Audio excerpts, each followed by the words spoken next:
మా ఊరు నుంచి అమ్మ, బాపు, షెల్లె, తమ్ముళ్ళు అందరు వచ్చిండ్లు. అందరినీ దోలుకొని మా మంజుల లష్కర్ బోనాలకు పోయింది. సరే పోతే పో మంజుల, నీ వార్తలు నేను చెప్తలే అని చెప్పి పంపించిన. నాకు కూడా పోవాలనే ఉండే గాని వీలు పడతలేదు. కానీ అక్కడికి పోకపోతేనేం ఉజ్జయిని మాంకాళి బోనాలు ఎట్లెట్ల చేసిండ్రు, ఏమేం చేసిండ్లు, ఎవలెవలు పోయిండ్లు, ఆ వైభవం అంతా మనం ఇక్కడి నుంచే చూద్దాం పాండ్లి.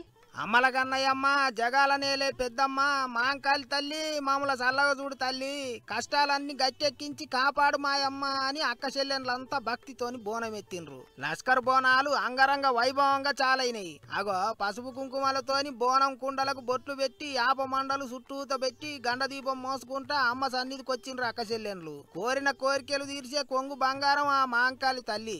అందుకే లీడర్లు సుత దర్శనానికి వచ్చి దండం పెట్టుకొని పోయిండ్రు. సీఎం రేవంత్ సారు మాంకాళి దర్శనానికి పోయిండు. సర్కారు తరఫుకేంచి పట్టుబట్టలు సమర్పించి అందరిని చల్లగా చూడమని మొక్కులు మొక్కిండు.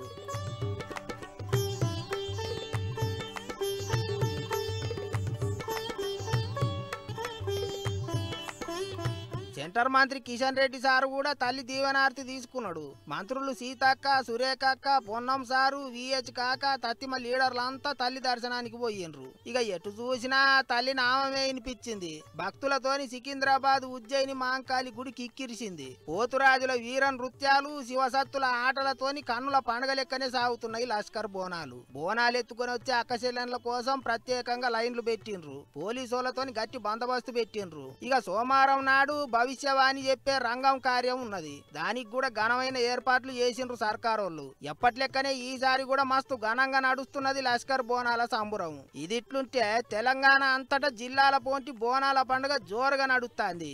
ఊరూరా ఎల్లవ్వ పోషవ్వలకు బోనాలు సమర్పించి పబ్బతి పడుతాండ్రు పబ్లిక్. అటు విజయవాడ కనకదుర్గమ్మ సన్నిధి కూడా కిటకిటలాడింది. ఐతారం కాబట్టి దర్శనానికి పొట్టు పోయిండ్రు. గిట్లా ఆషాఢ మాసం పూజలతోని అమ్మవారి గుళ్ళన్నీ కలకలలాడుతున్నాయి.